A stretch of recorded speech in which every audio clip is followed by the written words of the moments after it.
Hello everyone, my name is Pawan Jangid and I welcome you all on the Utkarsh Online Tuitions YouTube channel। तो साथियों मैं आपके सामने हाजिर हो चुका हूं आप सभी के प्यारे विज्ञान विषय का एक और इंटरेस्टिंग टॉपिक लेकर, जिसका नाम रहने वाला है पत्तियों के शिरा विन्यास और जड़ों के प्रकार में संबंध। तो सबसे पहले इस टॉपिक के अंदर जो आज हम चर्चा करेंगे, आज जो हम बात करेंगे वो हम बात करेंगे यहां पर जड़ों के प्रकार के बारे में। देखिए, किसी भी पौधे को स्थिरता प्रदान करने का काम जड़ के द्वारा किया जाता है। यानी कोई भी पौधा किसी एक निश्चित स्थान पर सीधा खड़ा रहता है, उसके अंदर सबसे बड़ा जो मेजर सपोर्ट होता है वो उसकी जड़ का होता है। और इसके अलावा जड़ का एक और इंपॉर्टेंट काम भी होता है। जड़ क्या करती है? मिट्टी से जल और खनिज पदार्थों को अवशोषित करने का कार्य करती है। ये आप हमेशा से पढ़ते आए। आज मैं आपको बताने जा रहा हूं जड़ों के प्रकार के बारे में। तो जड़ साथियों मुख्य रूप से दो प्रकार की होती है, मूसला जड़ और रेशेदार जड़। रेशेदार जड़ को झगड़ा जड़ भी कहा जाता है। तो स्टार्ट करते हैं। सबसे पहले बात करना किसके बारे में? मूसला जड़ के बारे में। तो मूसला जड़ की अगर मैं बात करता हूं तो इस जड़ के अंदर होता क्या है कि एक मुख्य जड़ होती है, जैसा कि आप स्क्रीन पर देख सकते हैं। बिल्कुल बीच में भूमि के नीचे एकदम बिल्कुल बीच में ये क्या होती है? मुख्य जड़ होती है। और इसके साइड में दूसरी छोटी छोटी जड़ें निकलती हैं, जिनको पार्श्व जड़ें भी कहा जाता है। तो क्या कह रहा हूं, मूसला जड़ की अगर हम बात करते हैं तो भूमि के नीचे मूसला जड़ के अंदर बिल्कुल बीच में यहां पर आपको एक क्या दिखेगी? मुख्य जड़ दिखेगी, जिसके साइड में छोटी छोटी दूसरी पार्श्व जड़ें निकलती हैं। ठीक है, लेटरल रूट्स भी उनको कहते हैं। तो साथियों इस प्रकार की जड़ को मूसला जड़ कहा जाएगा। और इसके एग्जांपल्स की बात करता हूं कि किन किन पौधों के अंदर आपको मूसला जड़ देखने को मिल सकती है। तो इसके उदाहरण के अंदर आप देख सकते हैं आम, नीम, गाजर, मूली। इन सभी के अंदर, इन सभी पौधों के अंदर या पेड़ों के अंदर आपको मूसला जड़ देखने को मिल जाएगी। ठीक है, चलिए फिर बात करते हैं। अब सेकंड अपना आता है क्या? रेशेदार जड़। रेशेदार जड़ किसे कहते हैं? अब इसका हम यहां पर अर्थ समझने वाले हैं। तो रेशेदार जड़ की अगर मैं यहां पर बात करता हूं तो इस जड़ के अंदर कोई भी आपको मुख्य जड़ नहीं दिखती है। एक ही स्थान पर एक ही प्रकार की बहुत सारी छोटी छोटी जड़ें निकलती हैं। भूमि के नीचे एक ही स्थान पर एक ही प्रकार की बहुत सारी छोटी छोटी जड़ें निकलती हैं। इसमें किसी भी प्रकार की कोई भी मुख्य जड़ नहीं पाई जाती है। सभी जड़ें एक समान प्रकार की होती हैं, रेशे के समान होती हैं, छोटी छोटी जड़ें होती हैं। ठीक है, तो इस प्रकार की जड़ को क्या कहा जाएगा? रेशेदार जड़ कहा जाएगा। ये गुच्छे के रूप में सभी जड़ें एक साथ आपको देखने को मिल जाएंगी। अब इसके उदाहरण की बात करता हूं तो घास, मक्का, गेहूं, प्याज और चावल, ये सभी क्या हो जाएंगे? इसके एग्जाम्पल हो जाएंगे, ये सभी इसके उदाहरण हो जाएंगे। क्लियर? सो हम यहां पर जड़ों के प्रकार की बात कर चुके हैं। यदि मूसला जड़ की बात करते हैं तो मूसला जड़ के अंदर क्या होता है? एक मुख्य जड़ होगी, पास में साइड में से क्या निकलेंगी? दूसरी पार्श्व जड़ें निकलती हैं, लेटरल रूट्स निकलती हैं। ठीक है, और अगर हम बात करते हैं रेशेदार जड़ की तो इसके अंदर किसी भी प्रकार की कोई मुख्य जड़ नहीं होगी। एक ही स्थान पर एक ही प्रकार की बहुत सारी छोटी छोटी जड़ें गुच्छे के रूप में निकली हुई आपको दिखाई देंगी। और ये नॉर्मली छोटे पौधों के अंदर आपको देखने को मिलती है, घास वाले पौधों के अंदर या शाख या झाड़ियों के अंदर देखने को मिल सकती है। बड़े पेड़ों के अंदर ये नॉर्मली नहीं पाई जाती है। सो ये हो गई रेशेदार जड़। अब हम बात करते हैं आगे। नेक्स्ट यदि हम बात करते हैं तो शिरा विन्यास किसे कहा जाता है? अगर किसी भी पत्ती को ध्यान से देखा जाता है तो पत्तियों के ऊपर यदि ध्यान से देखा जाए तो आपको छोटी छोटी रेखाओं का एक डिजाइन दिखाई देता है। या मैं बात करता हूं, आपको अगर एक पत्ती ले, एक पेपर के नीचे रखे और पेंसिल से उस पेपर के ऊपर थोड़ा सा घिसना, तो आपको उस पेपर के ऊपर पत्ती का एक डिजाइन दिखाई देगा। जैसे आप बचपन में क्या करते हैं, किसी कागज के नीचे एक कॉइन रखते हैं और उसके ऊपर क्या करते हैं? पेंसिल को घिसते हैं, तो वो कॉइन का या सिक्के का डिजाइन जो होता है वो उस पेपर के ऊपर बन जाता है। ठीक वैसा ही आपको करना है। एक पत्ती को लेना है, पेपर के नीचे रखना है और पेपर के ऊपर पेंसिल की सहायता से घिसना है, तो आपको उस पेपर के ऊपर एक विशेष प्रकार का डिजाइन दिखाई देता है, जो कि शिराओं के कारण होता है। पत्तियों में जो शिराएं पाई जाती है उनके कारण वो आपको डिजाइन दिखाई देता है। और उस डिजाइन को ही क्या कहा जाता है? शिरा विन्यास, या फिर हम लीफ विनेशन के नाम से इसको जानते हैं। अब लीफ विनेशन के टाइप्स की अगर मैं बात करता हूं, प्रकार की बात करता हूं, तो इसके दो प्रकार होने वाले हैं, जालिका रूपी शिरा विन्यास और समांतर शिरा विन्यास। जालिका रूपी को इंग्लिश में कहा जाएगा रेटिकुलेट,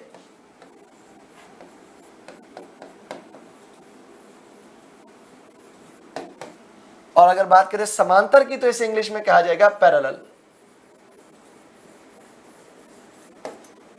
ठीक है, अब यदि इस डिजाइन की बात करते हैं तो सबसे पहले मैं आपको बताऊंगा जालिका रूपी शिरा विन्यास क्या होता है।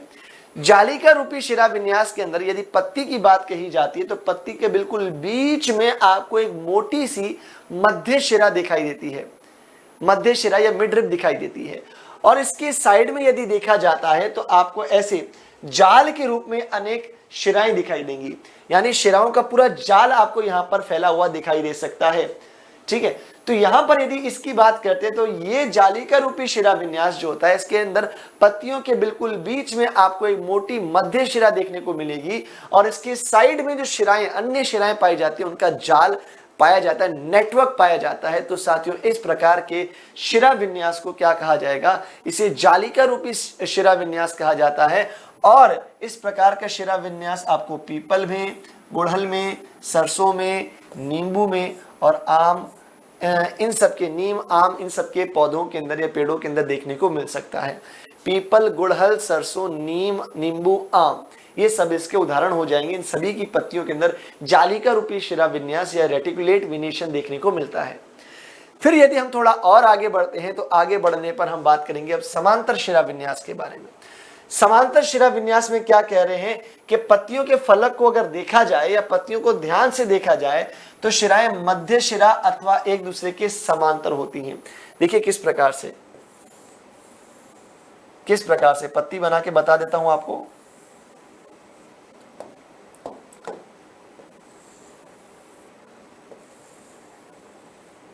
कुछ इस प्रकार से शिराएं क्या होती हैं, एक दूसरे के समांतर हो जाती हैं। तो इसे क्या कहा जाएगा, इसे समांतर शिरा विन्यास कहा जाएगा। ठीक है, या फिर मैं कह सकता हूं ये कुछ इस तरीके से एक दूसरे के समांतर भी हो सकती हैं। इसे क्या कहेंगे, इसे समांतर शिरा विन्यास कहेंगे। इसे समांतर शिरा विन्यास कहा जाता है। इस प्रकार से शिराएं जो होती है एक दूसरे के समांतर होती हैं। और साथ ही यदि मैं इसके उदाहरणों की बात करता हूं, एग्जांपल्स की चर्चा करता हूं, तो इसके एग्जांपल्स दे रखे हैं, बांस, केला और गन्ना। इन सभी पौधों की यदि बात करते हैं तो पत्तियों के अंदर समांतर शिरा विन्यास देखने को मिल सकता है। ये घास वाले पौधों की यदि हम बात करते हैं तो उनकी पत्तियों में भी समांतर शिरा विन्यास या पैरेलल विनेशन पाया जाता है। फिर आगे बढ़े तो अब मैं आपको बताने वाला हूं, क्या केवल पत्तियों को देखकर हम ये पता लगा सकते हैं, बिना पौधे को मिट्टी में से उखाड़े आप केवल पत्तियों को देखकर ये पता लगा सकते हैं कि इस पौधे की जड़ कैसी होने वाली है, या इस पौधे के अंदर कौन सी प्रकार की जड़ आपको देखने को मिल जाएगी। तो यदि मैं इसकी बात करता हूं तो इसकी बात करने पर यहां पर आप देख सकते हैं क्या लिखा हुआ है कि जिन पौधों की पत्तियों में जालिका रूपी शिरा विन्यास, मैं इसके चारों तरफ बॉक्स बना देता हूं, अगर किसी पौधे की पत्तियों में जालिका रूपी शिरा विन्यास है, इसका मतलब उसके अंदर कौन सी जड़ होगी, मूसला जड़ होने वाली है। कौन सी होने वाली है, मूसला जड़ होने वाली है। और यदि किसी पौधे की पत्तियों में आपको समांतर शिरा विन्यास देखने को मिल रहा है, इसका मतलब ये हो जाएगा कि उसके अंदर रेशेदार जड़ होगी। कैसी जड़ होगी, रेशेदार जड़ होने वाली है, फाइब्रस रूट होने वाली है। देखो, मूसला जड़ को टैप रूट कहा जाता है और रेशेदार जड़ को फाइब्रस रूट कहा जाता है इंग्लिश में। ठीक है, तो यहां पर सिंपल सी बात है, इंग्लिश में भी लिख देता हूं आपके लिए क्लियर हो जाएगा और अच्छे से। अगर पत्तियों के अंदर रेटिकुलेट विनेशन है,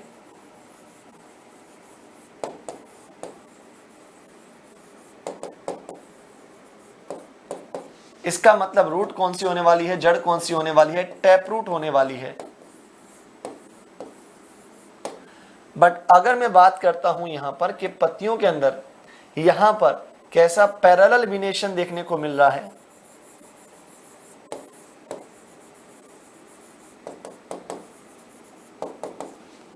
इसका मतलब क्या हो जाएगा, इसका मतलब उसके अंदर जो रूट होगी वो होगी फाइब्रस रूट।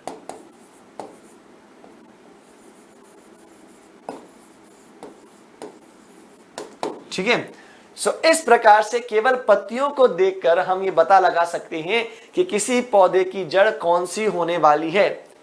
ये सिंपल सा रिलेशन है। तो पहले मैंने आपको जड़ों के प्रकार बता दिए, देन मैंने आपको बताया क्या कि शिरा विन्यास कितने प्रकार का होता है, फिर इन दोनों के बीच में क्या रिलेशन होने वाला है, क्या संबंध होने वाला है, वो मैंने आपको एक्सप्लेन कर दिया। तो साथियों, इसी के साथ मैं अब आपके लिए एक धमाकेदार न्यूज लेकर आया हूं और वो न्यूज ये रही आप सभी की स्क्रीन पर। तो शानदार बचत, दमदार तैयारी के लिए उत्कर्ष आपके लिए लेकर आया है big summer sale.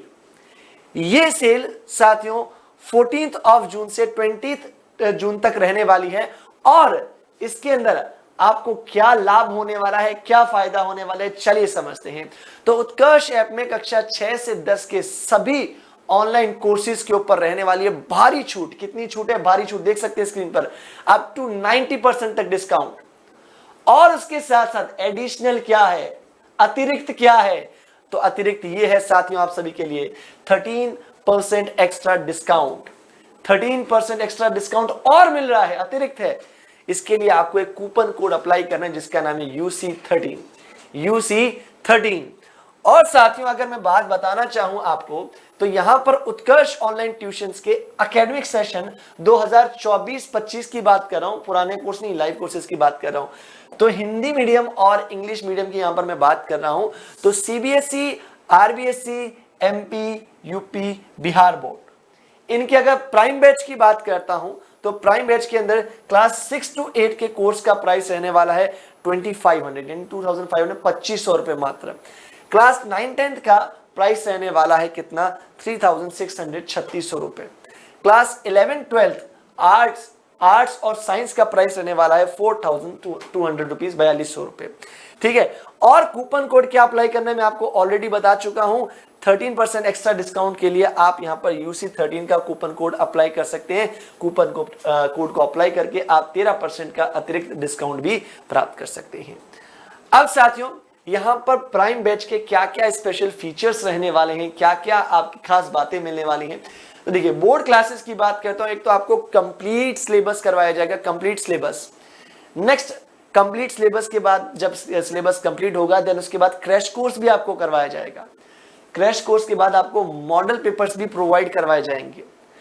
Then non board classes की बात करते हैं तो कंप्लीट सिलेबस करवाएंगे, उसके बाद क्रैश कोर्स भी करवाएंगे। चूंकि बोर्ड क्लास नहीं है तो मॉडल पेपर की जगह आपको क्या एक्स्ट्रा मिल रहा है, यहां पर इंपॉर्टेंट क्वेश्चन पेपर्स भी मिल रहे हैं जिससे आप अपनी तैयारी को एक नई धार दे सकते हैं, तेज धार दे सकते हैं। तो आई होप साथियों जो विद्यार्थी अब तक नहीं जुड़े हैं उत्कर्ष के साथ, फटाफट से उत्कर्ष ऐप पर आइए और जुड़ जाइए हमारे साथ और इस ऑफर का फटाफट से लाभ उठा लें। ठीक है। तो अब अपनी आज की वीडियो को मैं यहीं पर एंड करना चाहूंगा। Thank you so much.